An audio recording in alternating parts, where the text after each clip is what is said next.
আর কিছুদিনের মধ্যেই আমাদের শারদোৎসব শুরু হবে।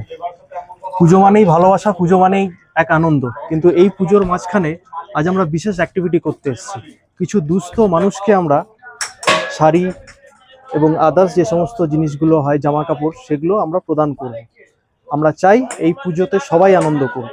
থেকে আমাদের একটা ছোট ভালোবাসা, একটা শাড়ি আছে, পরবেন।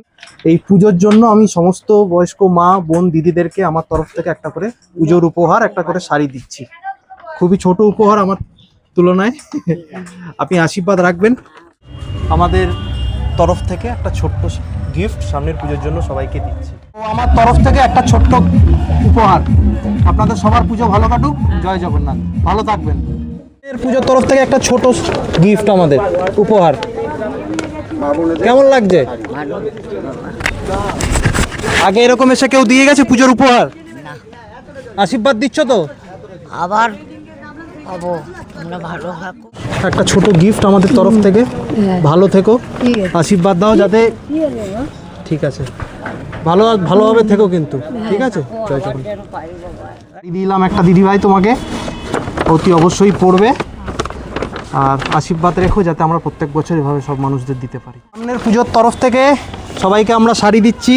আমার অনেক ছোট আমি আপনাদের থেকে, আপনারা আশীর্বাদ করবেন ছেলের মতন। প্রণাম।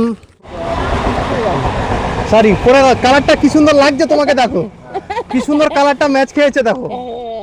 সামনের পুজোয় আমার তরফ থেকে একটা ছোট্ট এই উপহার। পুজো তোমাদের সবারও ভালো কাটুক। আমার বউ আছে, বাচ্চা আছে 4 বছরের। ওই ওকে আশীর্বাদ দিন, ও যেন তাড়াতাড়ি বিয়েটা করে। খুব ভালো থেকো। আমার ছেলে নেই গো। এই তো আমি আছি তো, আমার ছেলে নাই। আমরা আছি তো। পরে আপনি ওই আমি মিঠুন দাকে বলবেন, খবর দেবেন। আমি কথা দিয়ে যাচ্ছি। আমি আমি আমি আমি যেইটুকানি পারি আমি চিকিৎসা করাবো। আমরা আছি তো, আমি আছি, রকি আছে, আমরা আছি তো। আমরাই ছেলে আপনার, একদম কাঁদবেন না। জগন্নাথ মহাপ্রভুকে স্মরণ করবেন, মহাপ্রভু ঠিক তাকাবে। মহাপ্রভুর আশীর্বাদ থাকলে পরে সব কিছু ঠিক থাকবে। জয় জগন্নাথ।